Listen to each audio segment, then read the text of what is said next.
Laurent Alexandre, je suis économiste et chirurgien, et puis je suis un anti-collapsologue. Je suis macroniste, mais il faudrait une vraie opposition, et là il n'y a plus d'opposition en dehors des extrêmes.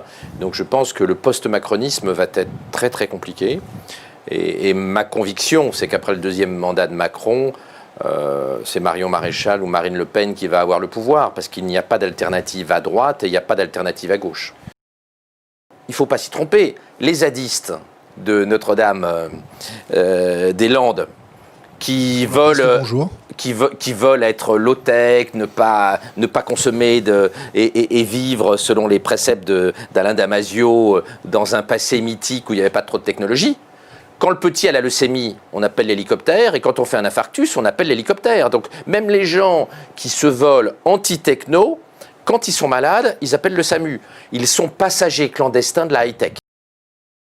Moi, je suis pour l'euthanasie, mais c'est normal, je suis un libéral. Donc, je suis pour l'euthanasie quand on le choisit, hein, pas l'euthanasie décidée par l'État. Je suis pour le mariage gay, je suis pour la GPA, je suis pour la PMA. Le discours catastrophique qu'on voit émerger à l'heure actuelle, il me paraît très dangereux. D'abord parce que quand Aurélien Barraud propose d'interdire la 5G, ça veut dire qu'on va devenir un pays sous-développé et qu'on va être vassalisé par la Chine et par les puissances industrielles qui, elles, ne sont pas malthusiennes. On est déjà vassalisé par les États-Unis, quand même. Certes, nous sommes dans une situation de gâchis, parce qu'on est dans une situation d'abondance des matières premières et de l'énergie qui ont un prix très faible. Et si on veut diminuer les gâchis, en tant que libéral, je pense qu'il n'y a qu'une solution, c'est le prix. C'est de mettre une taxe sur le CO2, c'est de mettre une taxe sur l'énergie, il y en a déjà, mais cela ne suffit pas. Effectivement, nous gâchons parce que matières premières et énergie, contrairement à ce que les gens pensent, sont quasi gratuits dans notre société. On sait très bien que même si on donne un très très très bon prof de mathématiques à un chimpanzé, il ne rentrera pas à Polytechnique ou à Centrale. Donc il y a des caractéristiques... Par contre, ça pourra peut-être aller à l'ENA. Ouais, c'est même pas sûr, c'est même pas sûr. Donc il y a un lien entre nos caractéristiques génétiques et nos résultats, mais le problème il n'est pas là. Comme on ne peut pas changer notre ADN aujourd'hui, le problème, il n'est pas finalement de savoir quelle est la part génétique. Le problème, c'est d'améliorer l'école pour permettre à chacun de donner le maximum par rapport à son potentiel génétique. Et finalement, de regarder nos caractéristiques génétiques est moins important que d'améliorer l'école. Et comme vous savez, l'école, elle est inégalitaire, elle n'est pas très bonne. On a, par pensée magique, pensé qu'on allait régler les problèmes de l'école par les dispositifs électroniques. Les dispositifs électroniques ne résolvent aucun des problèmes de l'école. J'adore la techno, mais je suis obligé de constater que ça n'est pas différent du placebo. C'est-à-dire que l'iPad distribué aux gamins est aussi peu efficace que l'homéopathie distribuée à un malade.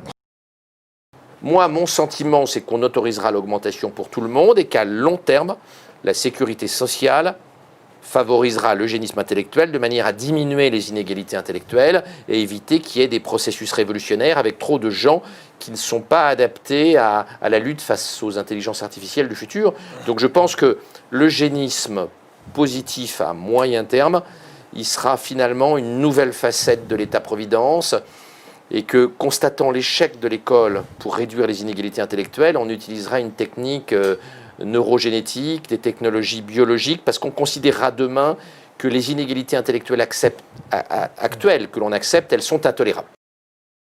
Tout le monde accepte d'énormes inégalités intellectuelles et qu'il y en ait qui fassent Polytechnique pendant que les autres sont laveurs de carreaux. Et ça ne perturbe personne. Mon sentiment profond, c'est que dans le futur, on évoluera comme dans la santé et qu'on dira il n'est pas acceptable qu'il y ait de telles inégalités intellectuelles. Il faut que tout le monde puisse rentrer à Centrale. Il faut que tout le monde puisse aller à Cambridge ou dans des écoles équivalentes et on dira l'école ne sait pas faire ça et donc on va utiliser les neurotechnologies. Mais Elon Musk adore le début d'Idiocratie. C'est d'ailleurs en regardant le début d'Idiocratie qu'Elon Musk a créé Neuralink. Parce que dans le début d'Idiocratie, les gens intelligents font peu d'enfants et puis les abrutis font plein d'enfants. Et ça a affolé Elon Musk. Elon Musk a d'ailleurs déclaré, après avoir vu Idiocratie, je ne dis pas qu'il faut empêcher les gens pas intelligents de faire des enfants, mais je voudrais que les femmes intelligentes fassent autant d'enfants que les femmes pas intelligentes. Ce qui n'avait pas été très bien vu dans certaines universités un peu gauchistes des États-Unis. Et donc, il s'est dit, il faut faire quelque chose. Il faut augmenter le QI, des gens par des technologies, des neurotechnologies.